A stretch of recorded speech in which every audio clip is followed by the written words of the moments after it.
HSC উচ্চতর গণিত প্রথম পত্র দ্বিতীয় অধ্যায় আলোচনার বিষয় ভেক্টর।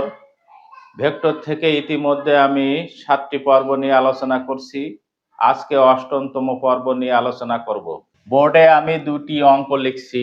প্রথম অঙ্কটি হলো এই ভেক্টরের সমান্তরাল একক ভেক্টর নির্ণয় করো।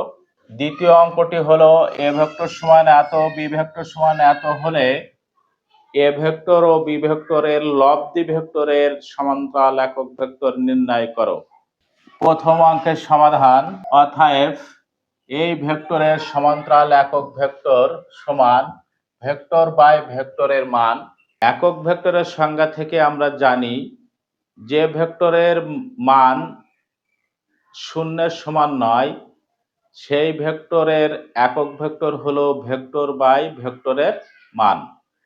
সমান সমান, তাহলে ভেক্টরটি সরাসরি আমরা এখানে লিখে দিলাম বাই রুট ওভার i সহগ 2 হোল স্কয়ার প্লাস j সহগ 10 হোল স্কয়ার প্লাস k সহগ -11 whole square equal to root over 2 2 4 plus 100 plus 121 equal to 2i plus 10j minus 11k by root over 225 equal to 2i plus 10j minus 11k by 225 এর root করলে 15 answer. এবার আসি দ্বিতীয় অঙ্কের solution. এ vector সমান 2i plus 4j minus 5k, B vector সমান i plus 2j plus 3k। অতএব লব্ধি ভেক্টর সমান a প্লাস বি ভেক্টর। লব্ধি ভেক্টর হলো সকল ভেক্টরের যোগফল। সমান সমান এ ভেক্টরের মান বসিয়ে দিলাম প্লাস বি ভেক্টরের মান বসিয়ে দিলাম। রাশিতে মিলায়ে এখন আমরা ভেক্টরগুলি যোগ করে দিলাম। এটা হলো লব্ধি ভেক্টর, অ্যান্সার।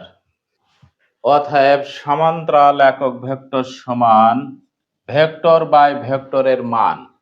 সমান সমান লব্ধি ভেক্টর আমরা লিখে দিলাম বাই i সহগ 3 হোল স্কয়ার j সহগ 6 হোল স্কয়ার প্লাস k সহগ -2 তার হোল স্কয়ার সমান সমান লব্ধি ভেক্টর লিখে দিলাম বাই এখানে ক্যালকুলেশন দিলে 3 3 9 6 6 36 2 2 4 টোটাল যোগ করলে 49 তার রুট করলে 7।